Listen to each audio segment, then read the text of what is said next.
All right, I guess we will go ahead and get started with our Sustainability Essentials webinar. And today we are going to talk about the 2022 Wood Furniture Scorecard. So we're really excited that you're joining us today. And I'm going to share a slideshow. So if you will just hang on 1 minute, get that going.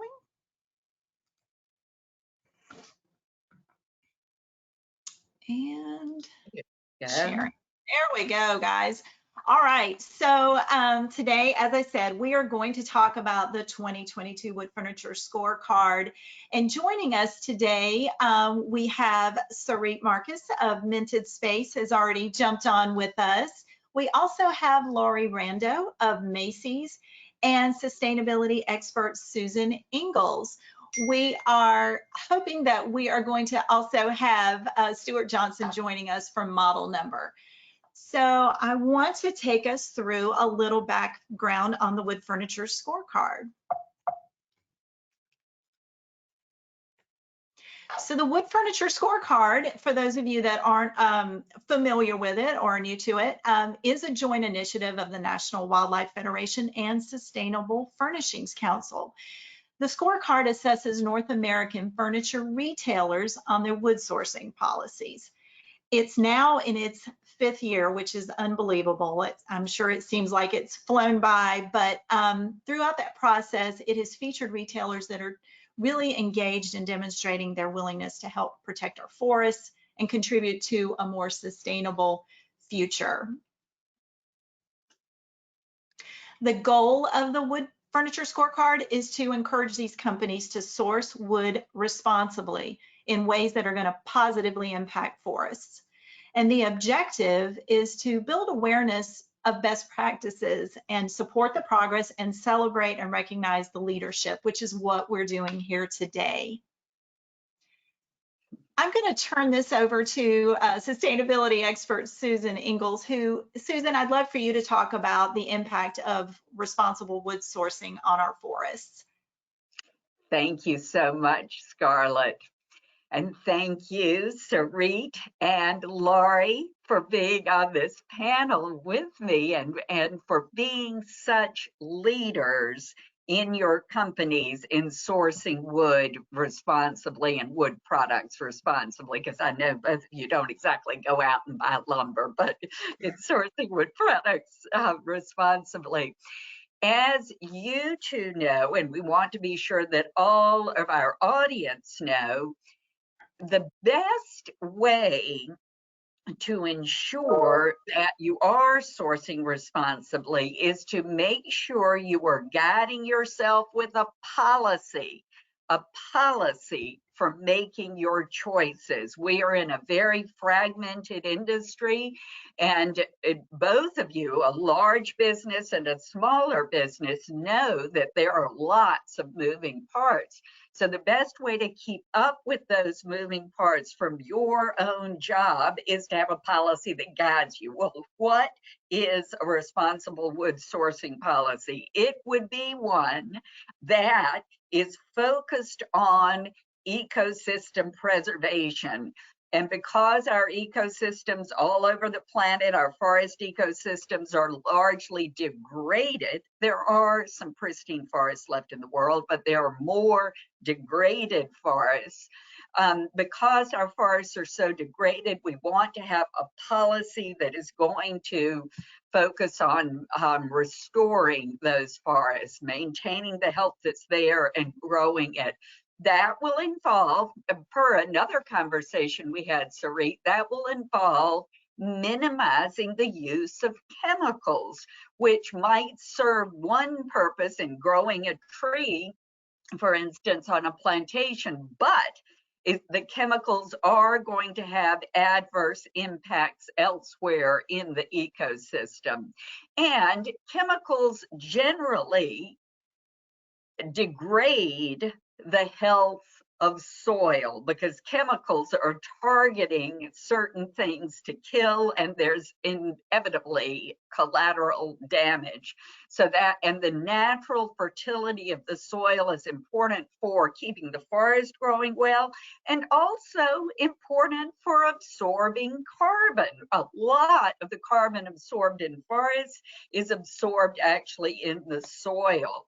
When trees are growing well in forests or even in plantations, the trees are preventing erosion, obviously. So where there are sloping landscapes, good tree coverage is, and we've seen this in, we see in disasters like in California when all the forests burn down, and then what happens next is mudslides. And we've just seen it in Latin America too, hurricanes, and then what happens next is mudslides, because you don't have the strong roots protecting the contours of the landscape. As y'all know, but I want to be sure everybody knows, forests are equally important for filtering water. Here in the United States, 30% of our drinking water is cleaned by being filtered through forests, at least partly cleaned that way. Of course, we treat it at a treatment plant too before it comes out your tap. And forests are where a large amount of our biodiversity, and tragically our threatened biodiversity, is. So we need the forest for that biodiversity, the utility of which we're often not yet aware of. Finally, I want to mention a couple of things about people. I've already mentioned about people and needing water, that needing forests for keeping our water clean, but most of the forests that are in really remote threatened areas where there is threat of whole-scale deforestation, the people nearest to those forests are often, because they're in a very remote area, they are often economically disadvantaged. And when you have a robust wood sourcing policy, you are going to be making sure that not only the ecosystems on our planet, but also the communities are well served. And what do communities need to be well served? They need a robust economy.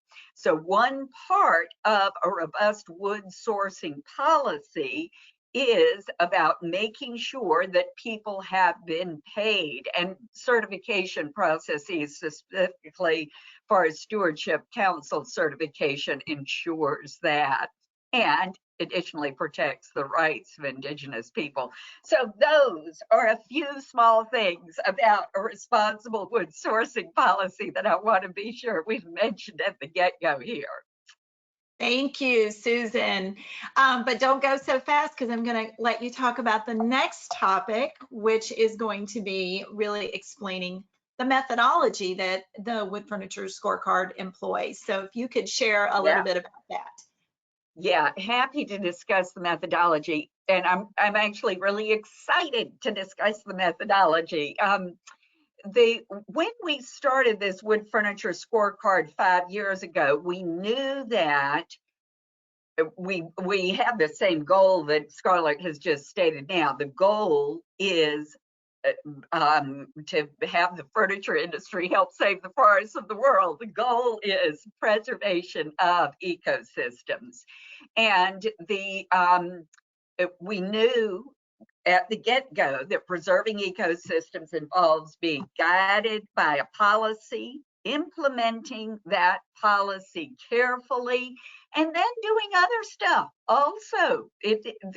What you do in sourcing anything doesn't happen in a vacuum. Certainly what you do in sourcing wood products doesn't happen in a vacuum.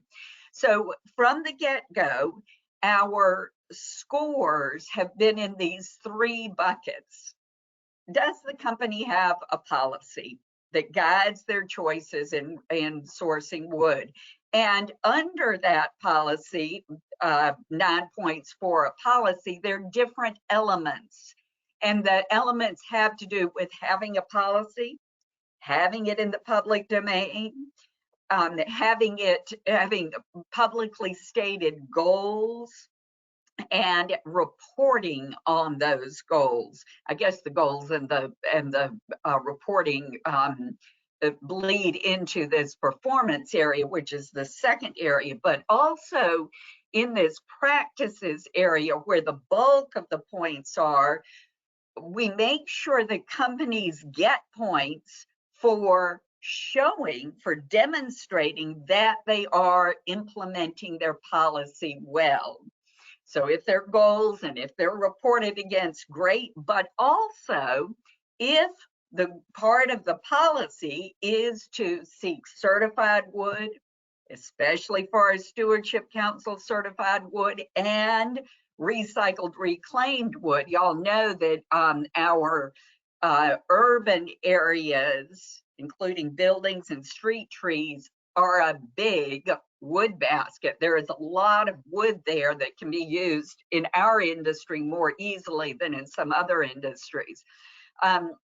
So in the practices and performance area, we look for evidence that you're all actually selling furniture that is made of certified wood, made of FSC certified wood, made of recycled reclaimed wood. And that's how you get points in that area. And then in the additional actions, you can get points when your company is a member of Sustainable Furnishings Council and for other broader ways in which the company is touting its commitment to sustainability. Touting such a commitment is important because we people like to do what other people are doing, and companies like to be the one that is succeeding the best in their class. So we want you to be loud about what you're doing so that your competitors will try to do it even better. That, you know, it's that continuous improvement that is what's going to make the difference in actually moving the needle on the health of our forests and otherwise the health of our planet. So whereas the first year that we did this scorecard, there were, I was going to write down, there were 28 points. You could get 28 points possible. And Macy's was scored from the beginning because when we began, we started with just the largest companies in the industry. So Macy's first did what they could against those 27 points, and then had a chance to show improvement, which they've done most dramatically this year. In the first year, we had those 27 points. That by 2020, we had 31 points that we were scoring on. And this year it's up to 35. One of the changes between last year and this year is that we're not only giving a point for continuous improvement of any sort, we're also taking away a couple of points if there's no improvement. Whereas last year it was 1 and 1, this year it was 1 and 2. So we really want to be pushing in this methodology that continuous improvement. And that's probably enough about it for now. Thank you, Susan. No, this is great because also with the way the points are scored, we have the 26 and up, the 17 to 25 is the high score range, and the most improved, which we had wanted to get that company in here as well to talk about that. But I'm just going to go ahead and take us straight to the list of our top and high scorers. I'm not going to read everybody out, but I will note that Urban Natural Home Furnishings up at the top, this was their first time being scored. Correct, Susan? This was their first time. on the card. So they came in at #1, and you can see our panelists are on here. I'm sorry, guys, my Mac is being super sensitive today. I don't know what it's doing. But anyway, we are so proud because these retailers have worked so hard, as Susan said, to make these improvements and really show that they have implemented throughout the year, changing, getting those scores up year after year, which is what sustainable furnishings is all about. We want to watch as companies start on their sustainability journey and move forward and move the needle collectively as an industry. So we're just so pleased and want to celebrate all these folks. You can find out more and see them on our website, which we can put in the chat. And you can link to that and learn more and dig deeper into the Wood Furniture Scorecard. But I want to go ahead and we will unshare the screen and start our discussion. So I want to turn to our panelists, and Sarit, I'm going to let you be first on our list, and I would love for you to just talk about, your company Minted Space has made sustainability a priority from the get-go. It seems like you have such a commitment to environmental stewardship, and that's exactly what we're talking about today with responsible wood sourcing. But as an online boutique retailer, can you share with us how you personally recognize the importance of protecting our forests through your product sourcing? Absolutely. So a quick background on my environmental education. I received my master's in public policy from the University of Southern California in 2007 with a emphasis on environmental policy. For my practicum, we did a cost-benefit analysis of implementing green roofs all over the buildings in downtown Los Angeles to offset the urban heat island effect. And then in 2000, and along that time, I was working at a consulting firm. I did a lot of electric vehicle manufacturing grants for companies like Tesla and Coda, and some waterless technology installations. I received my LEED certification from USGBC in 2014, and then became a green leader with Sustainable Furnishings Council in 2022. So all of those experiences definitely made me more aware of what's going on with deforestation and the how that's impacting CO2 emissions and the role that responsible wood sourcing has. So as starting my company, that was something that was super important to me, is that whatever we are selling is not hindering the environment, and that we are being responsible retailers. Great. Well, now I want to pivot to Lori. Lori, you are with Macy's, and you are representing one of the largest and oldest retailers in the United States, and really one of the largest ones that we assess on the Wood Furniture Scorecard. Macy's has been evaluated for 5 years, but this year, congratulations, the company doubled its score, earning a high score. So amazing on that. What significant change did Macy's make that accounts for such a leap in your score this year? Yeah, well, first of all, thank you so much for having me. Just a little bit of introduction. I'm Lori Rando. I'm the Senior Director of Sustainable Product as well as Human Rights. So I cover quite a broad span. And I've been doing this work for about 10 years now. We started at Macy's with a sustainability committee, a really grassroots movement. And a few years ago, our leadership decided, hey, we need to have a center of excellence. And as part of the Center of Excellence, it's really our job to help embed sustainability throughout our businesses. So it's been really exciting work, such a joy to be part of this team. And I gotta just give a shout out to Susan on this call, because she has really helped me and our journey as to getting to where we are today. We're really proud of this work. And we owe so much to our partners like the Sustainable Furniture Council, the World Wildlife Fund, which Susan helped to introduce us to, but also our internal partners. We have a gentleman, Peter Cassidy, who's the Senior Director of Development for our furniture, and he was the first colleague to come forth and say, what are we doing about this? He came to me like, we got to do something here. So he has been a tremendous partner. And so working with the FSC and the World Wildlife Fund, we knew we needed to develop a policy that would help guide Macy's and support our suppliers to reach our goals. Following our 2020 sustainability reporting, we knew the policy was the next step. And so we weren't really sure how to go about doing it, to be honest with you. We were kind of novices in this space and needed some help. So, with the help of the Sustainable Furniture Council and the World Wildlife Fund, it provided us the framework to start the conversation, and then we were able to work with those key partners like Peter and our suppliers on these shared goals to make it all possible. So we're really thrilled about the work, and we're thankful to everybody, because it does take a village. You don't do this all on your own.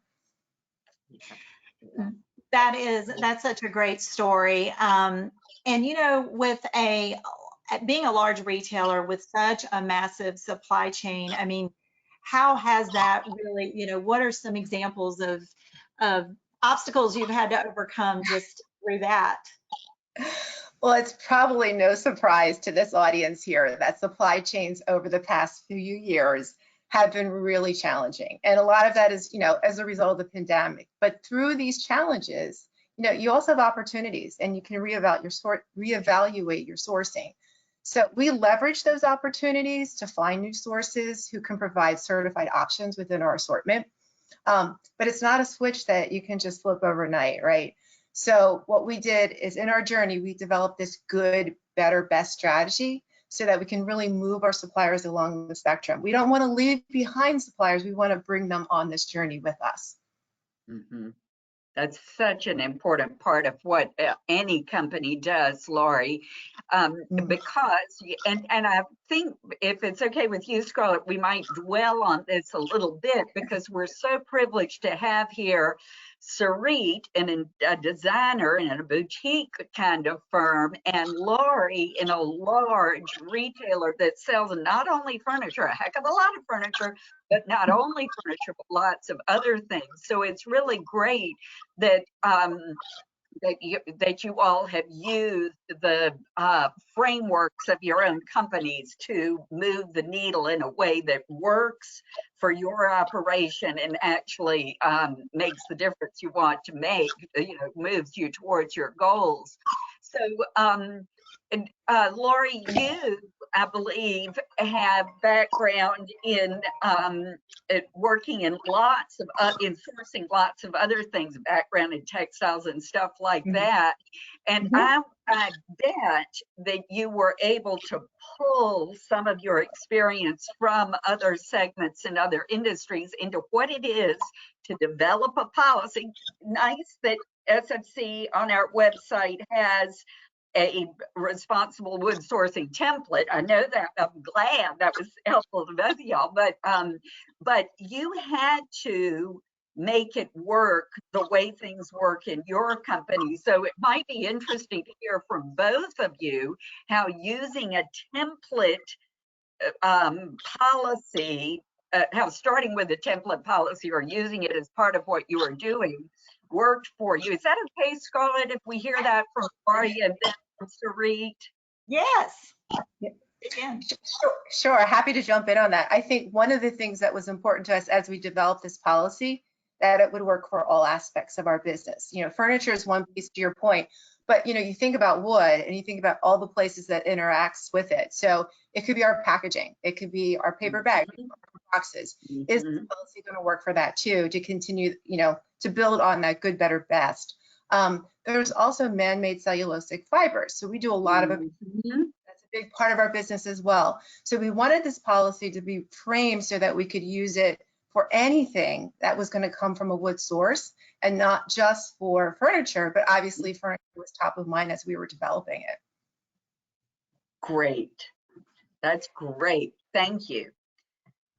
And for me, the template was definitely a great just kind of framework to, first of all, look and check where I'm at. We have our sustainability standards built into our business model, which kind of helped check some of those boxes. But then it really did enforce just to be a little bit stricter with what we're sourcing, and not just focused on fast growing woods or woods from sustainable plantations, but really try to reach that threshold for reclaimed and recycled wood furniture, as well as FSC certified. So definitely, it's like the compass, the North Star. I definitely appreciate it. Yeah, so Reed, on our, on the Wood Furniture Scorecard, you scored, or you have, got points for showing that you purchase or sell more than 25% of SFC or reclaimed or recycled wood. So is that threshold, what are your goals for the next year? Are you wanting to up that a little bit, or? I would love to up that. We have the goal of reaching 33% by January 1st, 2023. And there's certainly challenges in that, being an online retailer and being a very small boutique online retailer, getting the accounts that I would dream to get that are, A, have the sustainability standards, and B, match the aesthetic of eco chic, because so much of the brand is also not just sustainability, but having that look, that aesthetic to lure in various customers.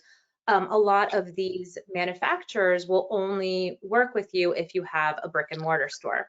So that limits that pool right now for where the size of the company, for where we're at. And so also then the inventory. And I mean, I look at every single product that is put on the store to make sure that what it is made from and where it comes from. And if I don't know, I reach out to the manufacturers directly. Getting that responsiveness sometimes is a challenge, and just having, the time to do all of that. But that is the goal, is to continue moving forward and increasing that. And sometimes that means taking away products that we sell to make sure that there's that balance to meet those numbers.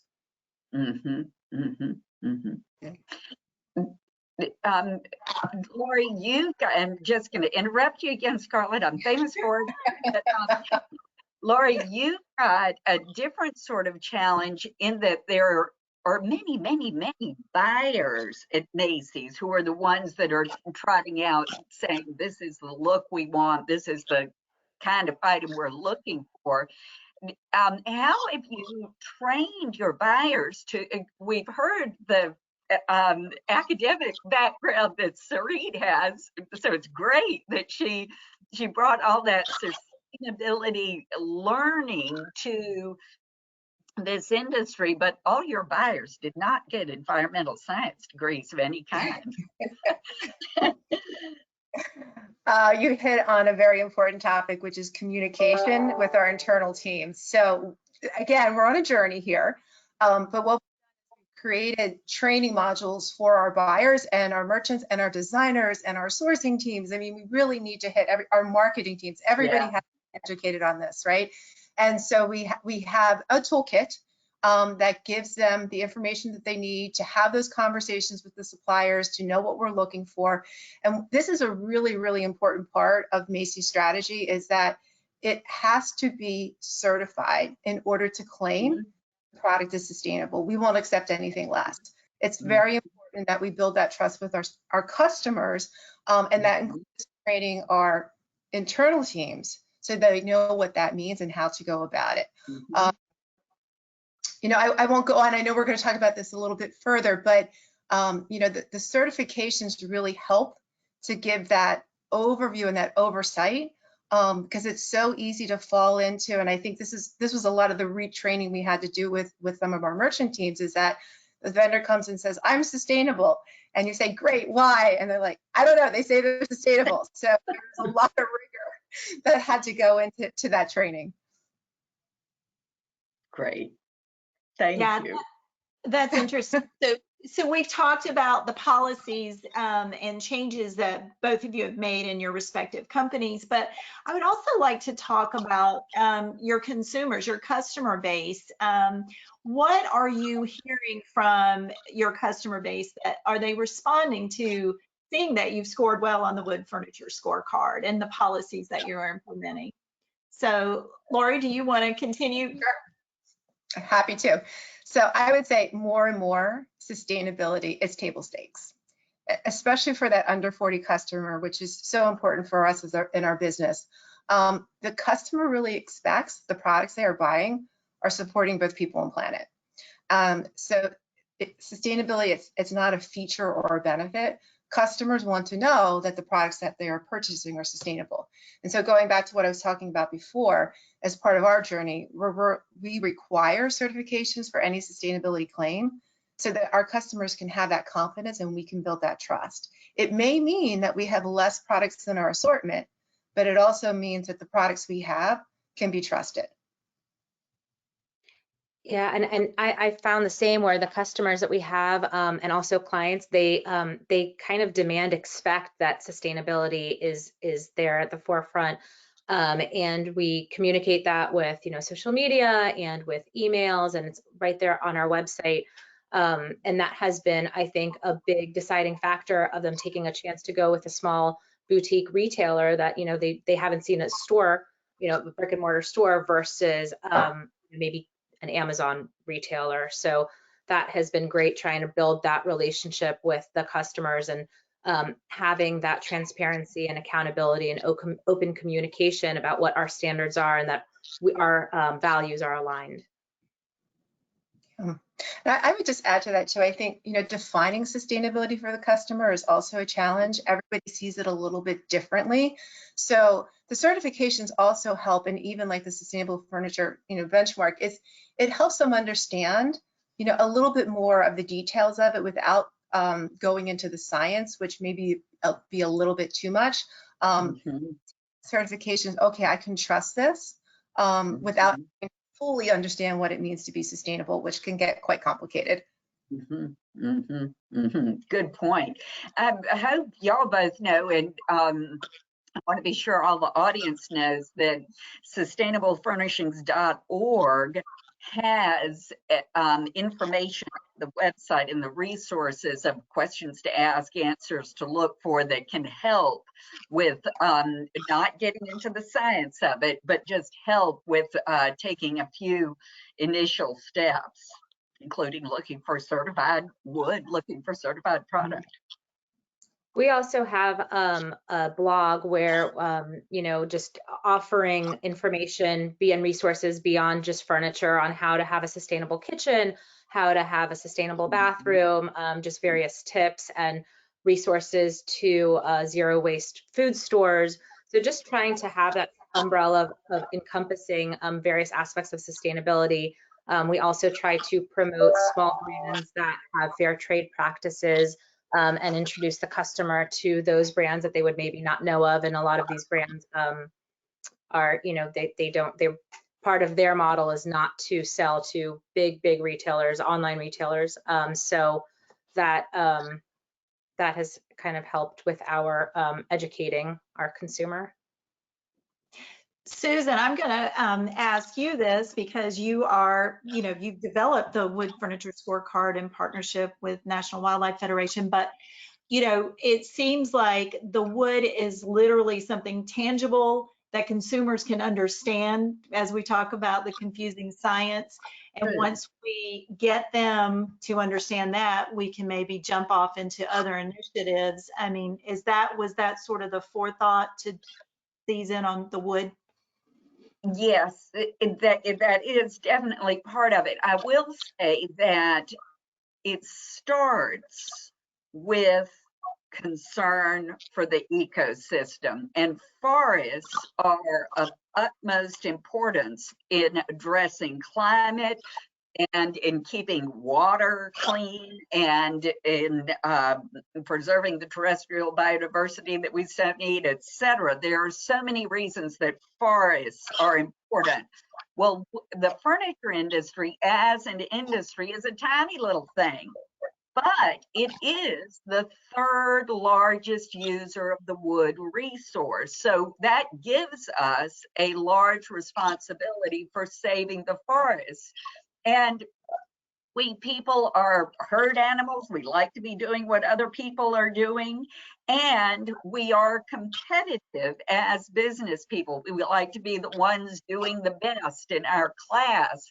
So that's why a scorecard made sense. Of course, we didn't invent scorecards. People have done scorecards about various things. And NWF had done one on garden furniture some 10 years before.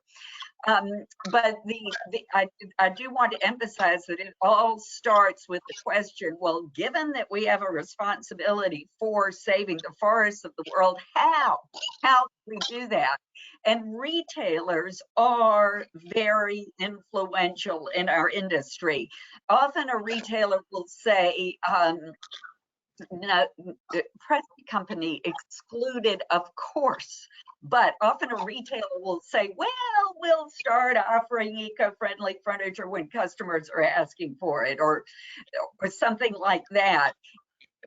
Customers choose from what they're offered. So it is up to the retailer to take the leadership position that Minted Space and that Macy's have taken, and others. It's up to the retailer to take the leadership position to say, we are going to have eco-friendly product, and we are going to offer it in a very obvious way so that the customers have these good choices to make.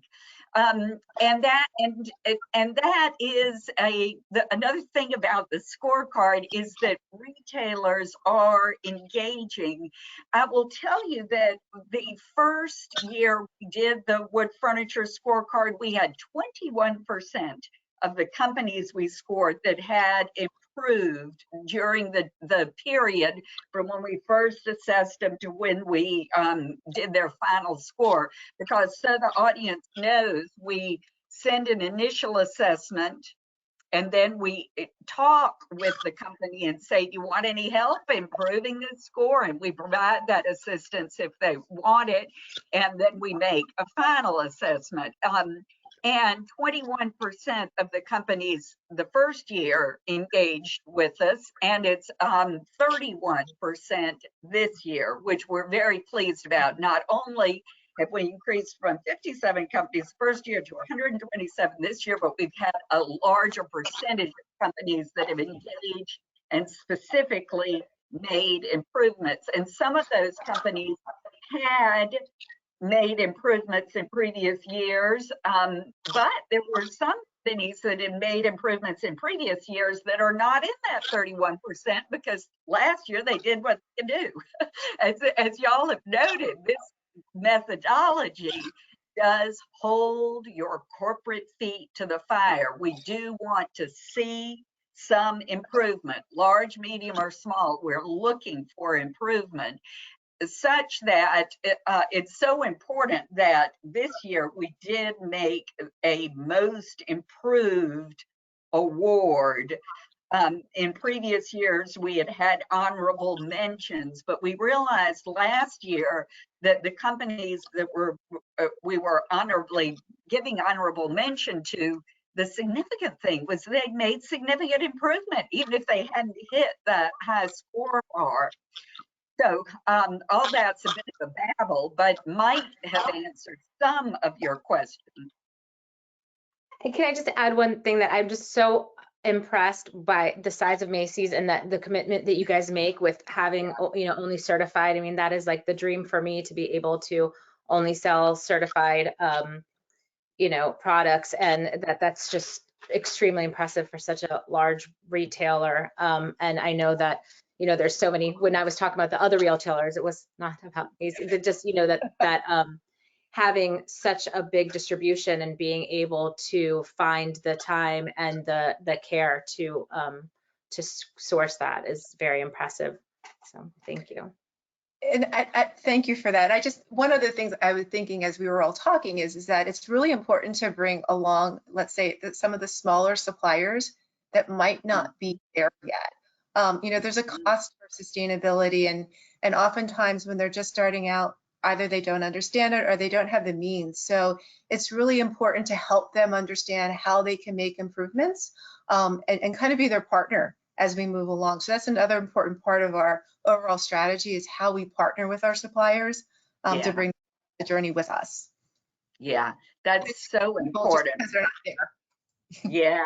Yeah.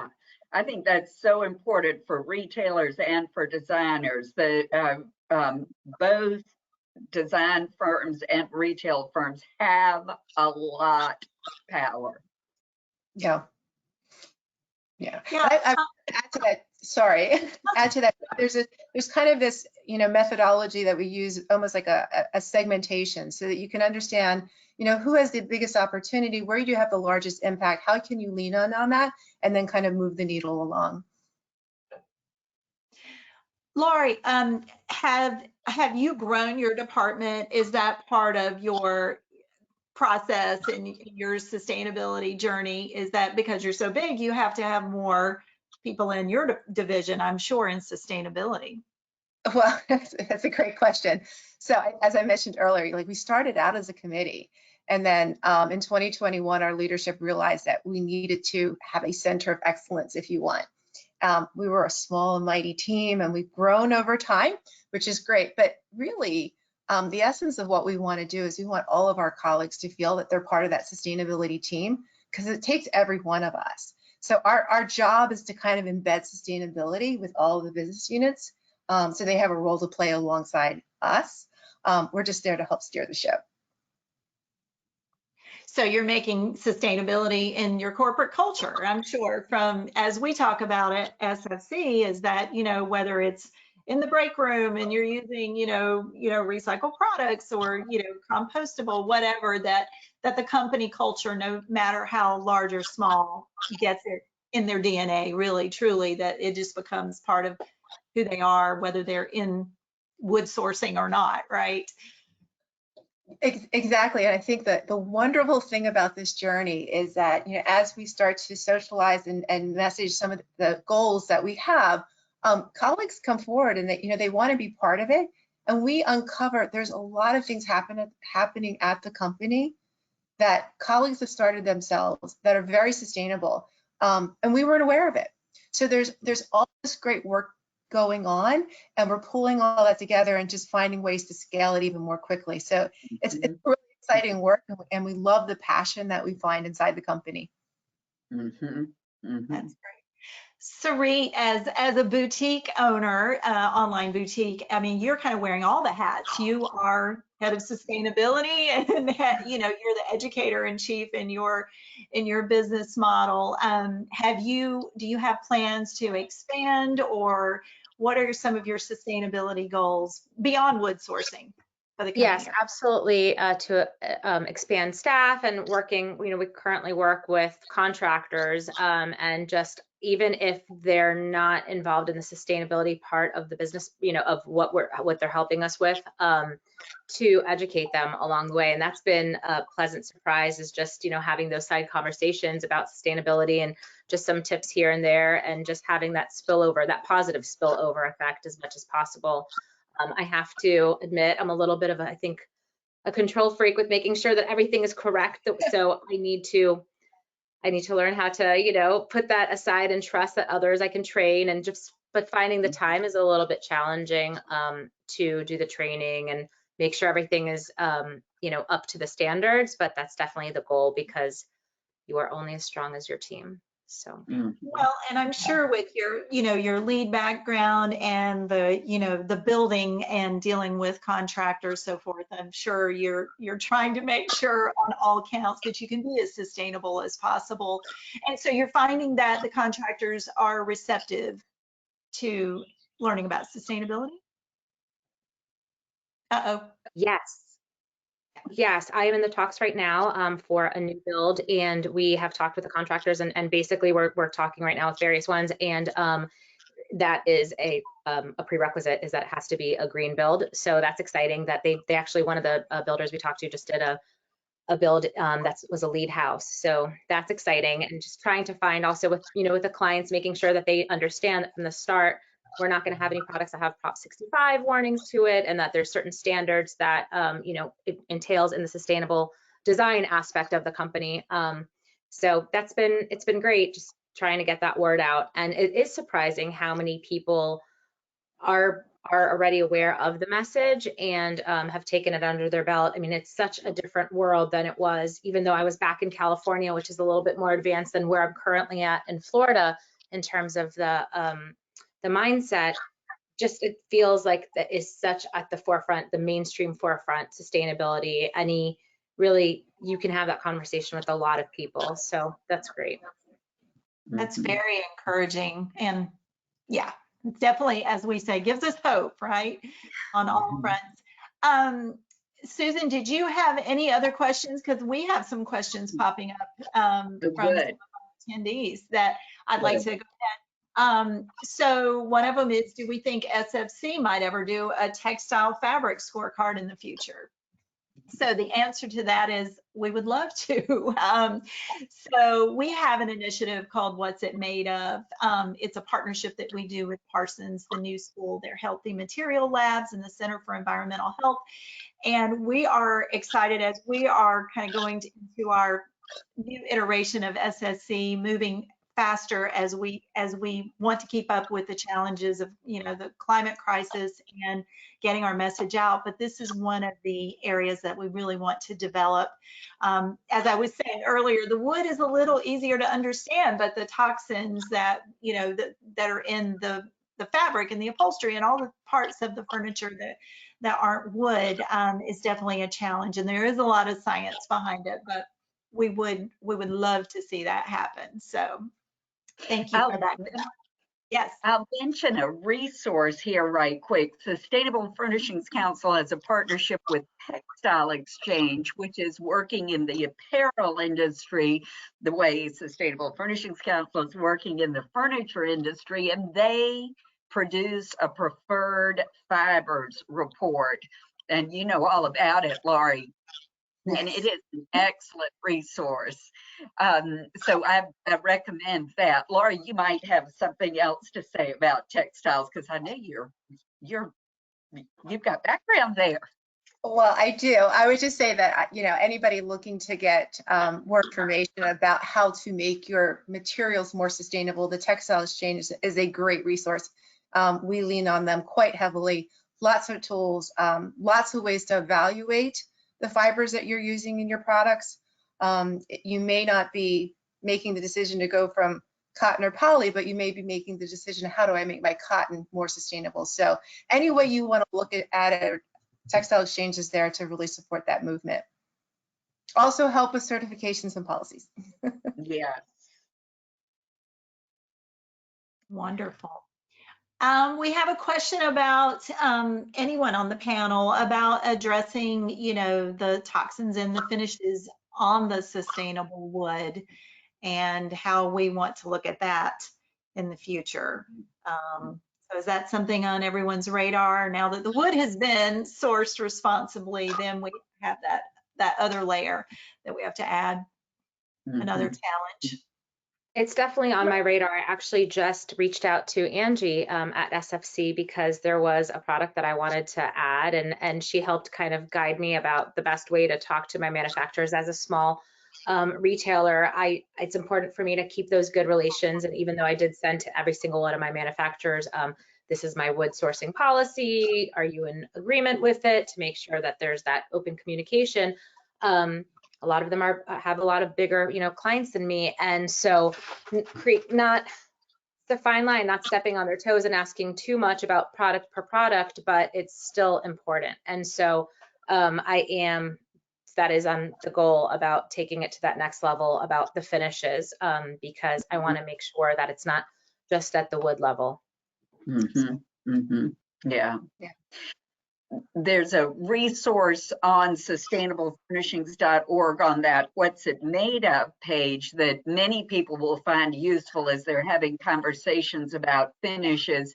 It's a questionnaire you can use in conversations with your vendors. So it gives you the question to ask and some of the answers to look for, specifically to address the 5 harmful chemicals that are most commonly found in furnishings, which is what the What's It Made Of initiative focuses on. And those, of course, are VOCs like formaldehyde, the flame retardant chemicals, the PFAS chemicals, antimicrobials, and PVC.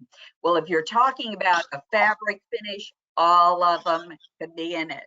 If you're talking about a wood finish, the VOCs are going to be the first thing that you're going to have to be concerned about. And there are finishes that are no VOC, that are more and more function more and more like what the manufacturers were using before they ever heard of VOCs, when everything was a VOC laden. So use that questionnaire, I suggest.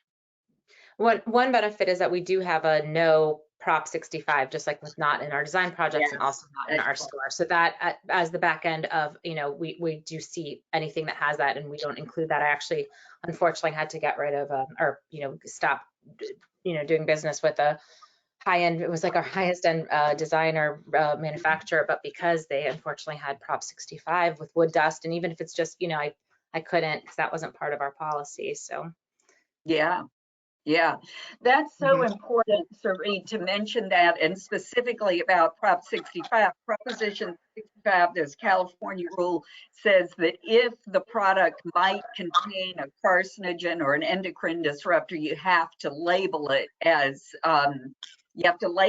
such. And some Sustainable Furnishings Council manufacturers are able to provide the detail that they, in fact, though the type of product might include, say, wood dust, they can give you the results of their own testing. And especially for a smaller firm where one person is applying their expertise and making the choices, that can be really useful. For a larger company, I so appreciate, Laurie, that you're only calling it sustainable if you have a certification, because that really is necessary when there are a whole bunch of buyers, specifiers, etc. But I do want our audience to know that that transparency matters, and when you're getting good answers that you can trust and you can tell your customer why you trust them, for many design firms, I think that's going to work well.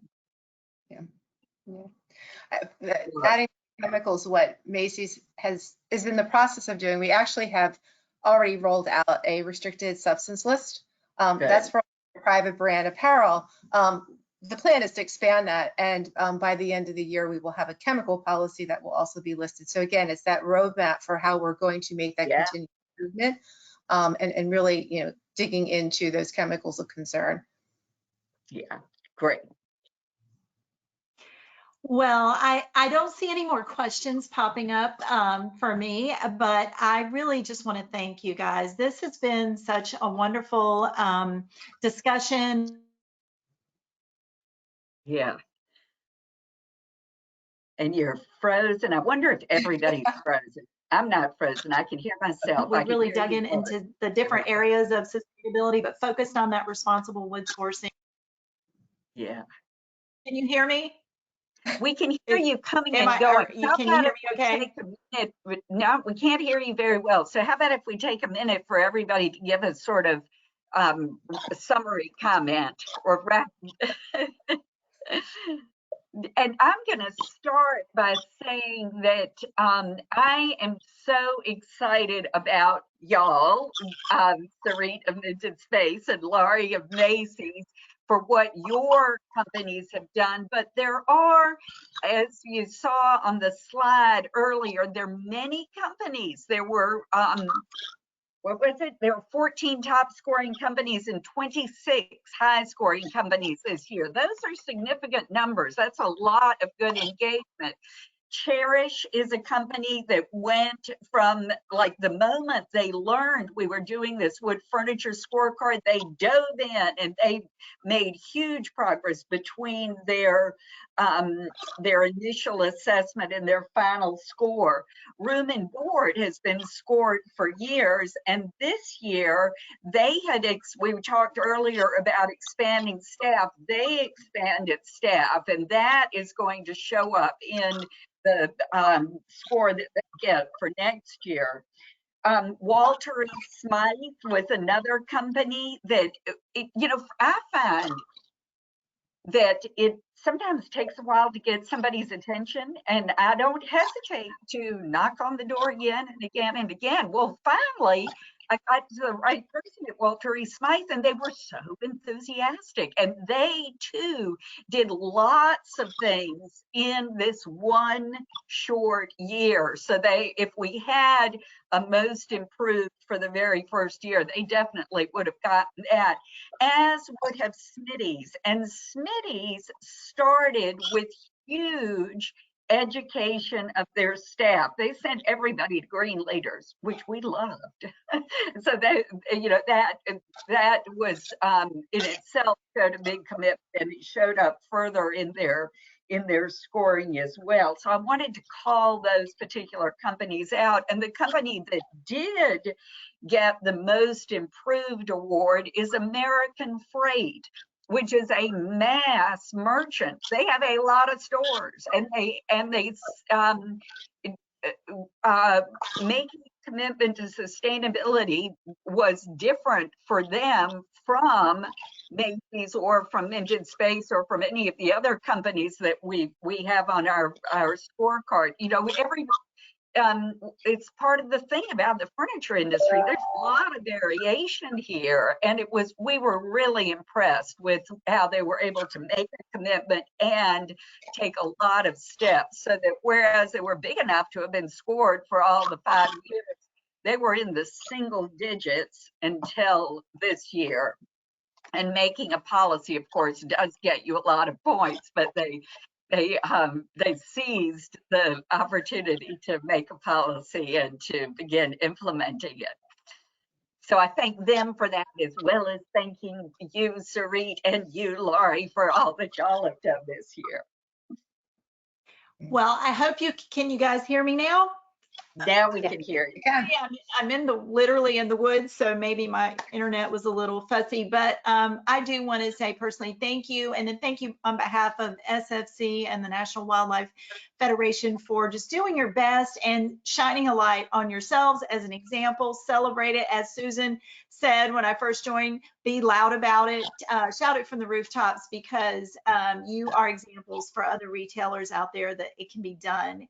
And we just want to thank everyone who joined us today, and hope that you'll continue to follow SFC and all of our offerings. Keep in touch with us, and if you're at market, we hope we will see you. So that's where I'm headed next. And I do want to close with this as I look over and see Susan. Susan is going to be receiving an award, a visionary award, on Friday night at market, and we are excited at SFC to come celebrate her at the is doing their WOW Awards there. So we want to celebrate that. So thank you for your commitment, Susan, and bringing forth this card and all of these wonderful members. So thank you so much, everyone, and have a great rest of your day. And this will be concluding our webinar. We will get it on our YouTube channel, hopefully in the next few days. So we'll let you know. All right. Thank you. Thanks. Thanks. Bye-bye.